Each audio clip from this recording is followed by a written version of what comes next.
Assalamualaikum warahmatullahi wabarakatuh. Alhamdulillahi wa kafa, wassalatu wassalamu ala rasulil mujtaba, amma ba'd. Puji syukur kehadirat Allah Subhanahu wa taala, kemudian salawat dan salam kepada Rasulullah sallallahu alaihi wasallam. Kaum muslimin dan muslimat yang dirahmati Allah, alhamdulillah tak terasa kita lalui Ramadan. Hari demi hari kita lalui dengan kesukaan, dengan kesenangan, dengan kegembiraan, dengan semangat, karena kita mendapatkan yang tidak kita dapatkan di hari-hari biasa, di bulan-bulan biasa. Bulan Ramadan, bulan yang istimewa, bulan penyucian jiwa. Mudah-mudahan dengan penyucian jiwa yang kita lakukan, insya Allah kita mendapatkan suatu yang istimewa dari sisi Allah Subhanahu wa taala. Pastilah yang istimewa itu diberikan kepada yang istimewa, kepada hamba yang istimewa. Nah, di antara hamba yang istimewa itu adalah hamba yang selalu melakukan penyucian jiwa. Tidak semestinya seorang nabi atau seorang rasul.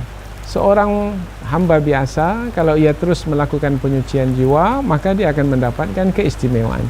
Seperti yang berlaku pada Khidir, bahwasanya sebagian besar ulama kita mengatakan bahwasanya Khidir itu bukanlah seorang nabi, bukanlah seorang rasul, tetapi Khidir mendapatkan keistimewaan dari Allah Subhanahu wa taala, yaitu dapat mengetahui apa yang tidak diketahui oleh seorang nabi, yaitu Nabi Musa alaihi salam. Ini disebutkan di dalam Al-Qur'an, ya, semua kita mungkin tahu cerita ini. Ini sebagai mengimbas kembali karena kaitannya dengan pembahasan kita dari penyucian jiwa, yaitu ketika Nabi Musa alaihi salam menuntut ilmu dari Khidir, yang dikhabarkan bahwasanya Khidir memiliki ilmu yang lebih luas, ilmu yang lebih dalam, ilmu yang lebih banyak dari Nabi Musa alaihi salam. Maka Nabi Musa ingin mengetahui ilmu-ilmu tersebut, sehingga bertambahlah ilmu beliau. Allah yang memerintahkan Nabi Musa untuk menuntut ilmu kepada Khidir. Maka berjalanlah Nabi Musa dengan Khidir. Singkat cerita, yaitu ketika sama-sama berlayar di bahtera yang sama, Nabi Musa alaihissalam melihat Khidir melubang kapal. Kalau kapal dilubang, maka pastilah air akan masuk. Sebelumnya Khidir sudah mengambil janji dari Nabi Musa alaihissalam, wahai Musa, kalau bersama denganku menuntut ilmu, aku menetapkan syarat, dan kamu jangan langgar syarat itu, kamu tepati syarat itu, yaitu kalau aku melakukan sesuatu, jangan kamu tanya, diam, sabar, tahan dirimu dari bertanya apa yang kulakukan.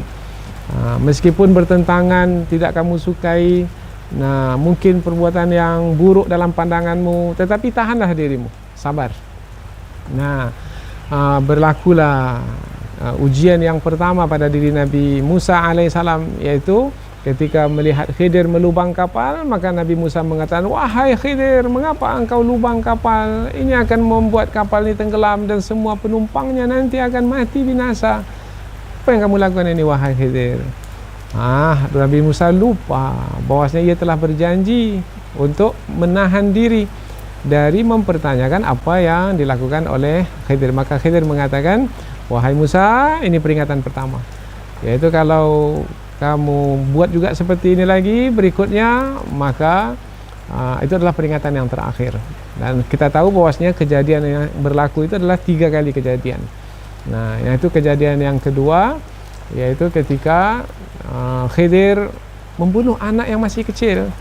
Maka Nabi Musa pun terperanjat, bagaimana anak yang masih kecil, yang tidak melakukan kesalahan apa-apa karena masih belum dewasa, akalnya belum tumbuh lagi, tetapi dibunuh. Maka Nabi Musa mempertanyakannya kepada Khidir, bagaimana engkau membunuhnya, wahai Khidir? Maka Khidir mengatakan, ini lihat, kamu sudah 2 kali bertanya kepadaku tentang apa yang aku buat, bagaimana kamu tidak menepati janjimu untuk bersabar, yaitu menahan diri. Pada kali yang ketiga, ini singkat cerita, karena cerita ini cerita yang panjang di dalam Al-Quran.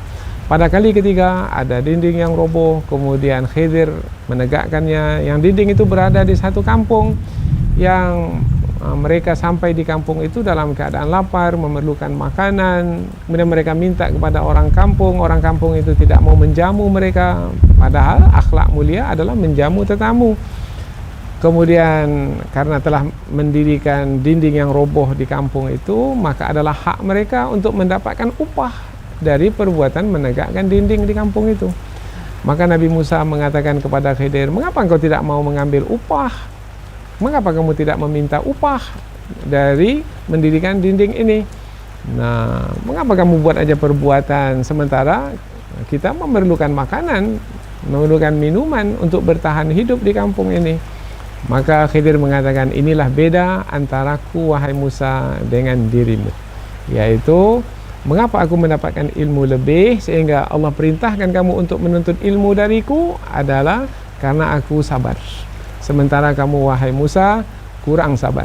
Nah, ini kaitannya dengan sabar dalam menuntut ilmu. Tapi bukan itu yang mau kita sampaikan, karena ini berkaitan dengan penyucian jiwa, yaitu Khidir mengetahui apa yang tidak diketahui oleh Nabi Musa alaihi salam, karena penyucian jiwa yang berlaku pada diri Khidir, sehingga tidak hanya melihat dengan mata kepala tetapi sudah melihat dengan mata hati. Dan begitu tajamnya mata hati Khidir sehingga mengetahui yang tersembunyi.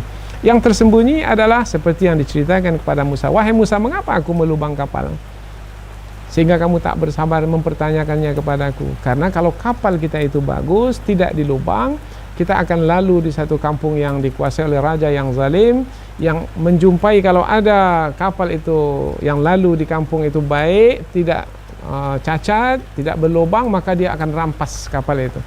Supaya kapal kita tidak dirampas, maka kita cacatkan kapal kita itu, kita lubang, sehingga selamatlah kita dari tindakan raja yang zalim yang akan merampas kapal kita. Oh, begitu ya. Mana ada ilmu yang tidak dimiliki oleh Nabi Musa alaihi salam. Yang kedua adalah mengapa Khidir membunuh anak yang masih kecil. Khidir mengatakan karena si anak ini memiliki dua orang tua yang beriman kepada Allah, ayah ibunya beriman. Tapi kalau anak ini dibiarkan dia besar, anak ini nanti akan membunuh kedua orang tuanya. Ini kan masalah yang akan datang. Nah, tentang apa yang akan berlaku pada masa yang akan datang, mana tahu manusia. Manusia tak memiliki ilmu tentang yang akan datang, tapi ilmu itu diberikan kepada Khidir, sehingga Khidir mengetahui apa yang akan berlaku nanti. Itu adalah ma'rifat. Kepada siapa diberikan? Kepada orang yang memiliki penyucian jiwa. Nah, maka Nabi Musa mengatakan, oh itu dia sebabnya engkau dahulu membunuh anak yang masih kecil. Yang ketiga, mengapa dinding itu ditegakkan kembali? Sebenarnya bukan untuk meminta upah, untuk menjaga khazanah atau simpanan dua anak yatim yang masih kecil. Kalau dibiarkan dinding itu roboh, nanti akan terbongkarlah simpanan itu, akan diambil oleh orang kampung itu nantinya. Maka supaya simpanan itu tetap terjaga sampailah anak yatim itu besar, maka ditegakkanlah dinding itu. Itu adalah dengan perintah Allah. Ma fa'altuhu an amri. Aku tidak melakukan semua itu wahai Musa dengan diriku sendiri, tapi itu adalah dengan perintah Allah Subhanahu wa taala. Dzalika ta'wilu ma lam tasti' alaihi sabra. Itulah dia takwilnya. Itu dah penjelasannya wahai Musa, yaitu 3 kejadian yang kamu tak mampu bersabar sehingga kamu bertanya setiap kali kejadian itu berlaku, padahal kamu telah mengambil janji dariku untuk tidak bertanya. Ini adalah kaitannya dengan apa? Kaitannya dengan penyucian jiwa. Yang dengan penyucian jiwa itu dapatlah keistimewaan. Keistimewaan itu berupa mengetahui apa yang tidak diketahui oleh orang biasa, karena yang maha mengetahui memberikan pemberitahuan, memberikan pengetahuan yang tersembunyi itu sebagai pemberian yang istimewa. Mudah-mudahan insya-Allah kita menjadi lebih berhati-hati, berwaspada ketika Allah memberikan kepada kita pengetahuan-pengetahuan, sehingga membuat kita menjadi bersiap sedia sebelum kejadian itu berlaku. Barakallahu li wa lakum wa billail hidayah wa taufiq. Wassalamualaikum warahmatullahi wabarakatuh.